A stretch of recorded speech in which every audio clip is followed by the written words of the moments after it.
my name is Grutle Kjellson. I play bass and sing in Enslaved. Yeah. Thank you for doing an interview with me. Thank you so much. Yeah. So you just had your set not that long ago at Bloodstock, and you enjoyed yourself?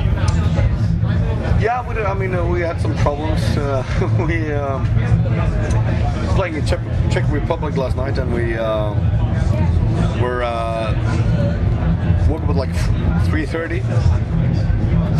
Shuttle airport from. We had a flight from Prague to Paris, and that's the problem. If you have a middle landing in Paris, in France, you never know what's going to happen with your equipment. And of course, our absolutely worst expectations came to life, and we shipped 7 pieces and we received none.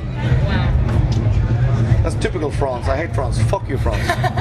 So yeah, but so we had to borrow equipment today, and it was really weird, you know. Not playing with your own stuff would be different. Yeah, it is. But I mean, we never ever cancel the show on our behalf. So we just continue that philosophy. Yeah. We'll play whatever, you know. And you had a good crowd, and they reacted really well to your set, and everyone enjoyed it. So that's the main thing. Okay. Yeah. Thanks. Sorry. What was it about the Immortal demo track that made you think this is what I want to? What gave you the inspiration for naming the band? You know, we used to be in a me and Eva used to be in a death metal band called Phobia, and we played a couple of shows with the bands from Bergen. We called Old Funeral. Played some shows with Embryonic, which later turned into Emperor, and it was a very small death metal community back then. You know, it was like 50 people all over the place. And so we were like, you know, this was prior to the internet. It was like tape trading and, you know, letters, and we took the train over to Oslo to meet, you know, Mayhem and, you know, all those bands. But I mean, we kind of grew out of, kind of felt no satisfaction in playing death metal anymore in early '91, so we decided to split up the band and try to do something. And we were still young, we were like teenagers, so we needed some identity, and the first band were kind of a copycats of early Darkthrone, Autopsy, Entomb, Swedish death metal, early Norwegian death metal, and American death metal. So we really wanted to do something unique, and you know, kind of what suitable for our own musical background. You know? So we tried to start a band. We decided to, you know, go with the 2 of us and add an extra drummer. And oh, thanks so much. And the musical identity were like we grew up listening to Kiss, Wasp, Led Zeppelin, all those bands, and death metal, thrash metal as well. Kind of a schizophrenic effort, really, and Enslaved has always been, and just as inspired by UFO as an Autopsy or Battery, you know. Well, that's great though. Yeah, you have a range of influence. So we needed a suitable name. Then our friend Harald Dibonas from Immortal, they just recorded a promotion tape, and they had a song called "Enslaved and Rot." And I was like, "This is the perfect name for you guys, Enslaved." It's a very cool word, and it suits your music, it suits your approach to music. So, and we're like, yeah, it does actually. So we just stuck with it. So. Awesome, that's a cool story. Yeah. For those of you who don't know, in 2012 there was a tribute album dedicated to you guys, done by 20 different artists, celebrating 2 decades you guys playing music. How did that make you feel to know that they'd done that for you? Honored, of course. I mean, some of those songs are really interesting. I mean, there are some songs on there that try to like copy the sound, and which is interesting because I can't. I mean, it's difficult to copy a sound. We recorded analog back then, on tape.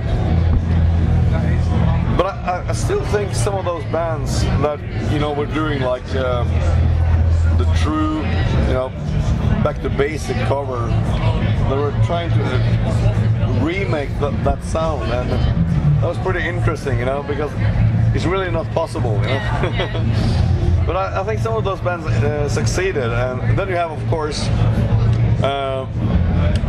those bands with the same approach to making cover songs that we had. Strip it down and make it your own. Start from scratch.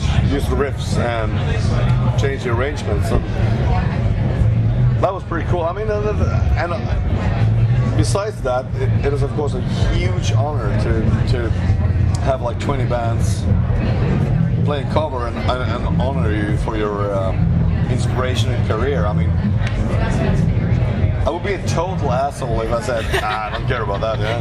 I do care about that, and I find it really enjoyable, and I think it's just bloody awesome. Yeah. It's so interesting to listen to, as you say, because every song is so different, but it's all inspired by you guys. It's totally cool. So you've obviously been making music for a while now. What made you decide to play Bloodstock? Why are you here this year? Always been. I mean, it started very early.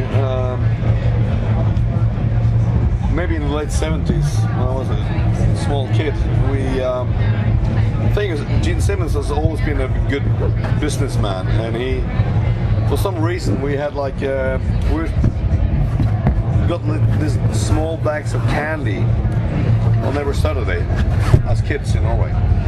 And you can buy like different types of candy bags, and they were like football candy bags and Kiss candy bags. So we were trading Kiss pictures and football pictures. Very interesting, and a very good idea. And so I mean, we grew up on looking at Kiss pictures, and of course we thought that was. Even though the English football players from Norwich and Sunderland looked really cool, with a beard and no teeth and working class. I mean, they looked like rock stars, of course, but I mean, Kiss looked even cooler, with like, the painting and rock and roll. So the first band we were listening to was Kiss, and that was like in the end of the 70s, and we bought cassettes, or we inherited cassettes from our older siblings and stuff like that. So we kind of grew up. I mean, hard rock music was pretty big back then. Yeah. And then later on we had Maiden. Later on we had like Venom. We had Saxon. We had Iron Maiden, Metallica. And later on Bathory, all that shit. So I mean, we grew up in a time where metal music was really popular. Not just the underground movement, but I mean, actually commercially too. So it was a natural thing to do if you were interested in music as a kid. When we grew up, the most natural thing was to join a rock and roll band, join a heavy metal band, because those guys looked, they were the coolest guys on the planet. They were partying and they were like, all the bad stuff. So we had no choice really. You had to come here. We would have asked you to come if you hadn't come. So you released a new album this year. Are you happy with the release? And what have the fans' reactions been that you've heard about it so far? I'm really happy. I mean, we went on tour in the States 4 or 5 days before the actual album came out. And we broadcasted the album through YouTube like 1 week prior to the release. So already on the first show in San Diego, fans were like singing along. I was like, what the fuck? I've never seen that before. So that was a great thing, and that tour was a really good tour. We had so good support bands. We had like Job from Oregon, and we had like Ecstatic Vision from Philadelphia. Great guys. packed venues, and we're actually reading the first reviews. They came in like in the beginning of the tour, and it was like pretty overwhelming, It's kind of weird, playing songs from a record that is not even released yet. So and it worked. So it's got to be a good sign. So it's been fantastic. Yeah. And the recording process, was that kind of standard for what you guys, or did you mix it up, change stuff, or? We always try to change things. We always try to improve. We are still doing the live recordings, bass, guitar, and drums. We started with that in. Actually, the first recordings we did was, the analog recordings because hours and money. So we kind of went back to that to make it more dynamic, make it more like a live band feeling. So we continue doing that, with that philosophy on the recordings of In Times, and we actually. We decided to explore the song territory a little bit more. So we bought a portable studio to my cabin and spent a week in there recording sounds, recording backing vocals, recording singing in Old Norse, some guitars. So we were exploring a lot, and the vibe was very good. It was like recording an album in 1991, and everybody was so into it. So it's so refreshing. It was so refreshing. I mean, it was like taking things like 10 steps ahead. Or backwards, actually. Into I doubt we're going to do an analog recording, but the principles of the approach to the recording. So you have to rehearse a lot, so you can just like record it live. Instead of this, like, it's not on grid. Tweaking it and making it less raw than it is. So this was like, so everything was like done in 3 weeks. It's amazing. Wow, It was amazing. Everything, Jeez. So And so were you all sort of locked in this cabin for a few days that you took it today, or? The cabin thing was me and Eva and the co-producer, Eva Sunday. 3 days. That's not denying. And recording of footsteps and rain and storm, and it was perfect. So experimenting then, having a bit of fun. Absolutely. Sounds awesome. So what else should we be looking at for you guys in the near future? Anything exciting that we should watch out for? Well, I don't know, exciting or. We're going to do a show in Romania next weekend. We're going to do a show in Oslo on Wednesday. Basically, we're going to stay home for a while. Recover until the real touring starts. We have like 60 shows left. We're going to start off in UK actually, in Bristol, 23rd of September. 6 shows in UK and Ireland, and then like a month in Norway. It's the most extensive tour we've done in Norway ever. It's gonna be like 15 shows.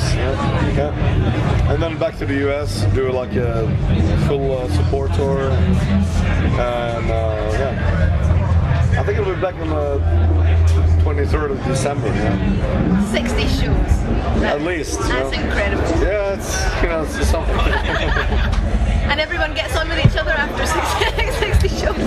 We are kind of experienced that we know when to not step on toes and stuff like that, keep distance. The helpful thing is like the bus is going to the next town, it stops, you wake up and leave the bus until you have to be back at the sound check. And that's what I'm doing. I mean, I'm not staying at the bus, I'm not talking to the guys, I'm by myself. It's like, no. I can completely understand that. You have to do that, otherwise we'll be insane. That's good advice. Imagine the smell, imagine the conversation, just silly. So, it's not very glamorous, it's like, kind of hard labor actually. Yeah. I suppose you've got to find, I take it you get food given to you So is there anything you would like to say to the fans who have seen you today and who are seeing you in the future? Come to the UK shows, and I mean it's always cool to play at the festival, but I mean come inside at the venue and we'll give you a real treat, like 1.5 hours instead of fucking 45 minutes. Yeah. Let's have a party, let's have fun. Huh? That's good. Let's do this. Thank you very much. Yeah, sure. Cheers. Thanks, guys. All right.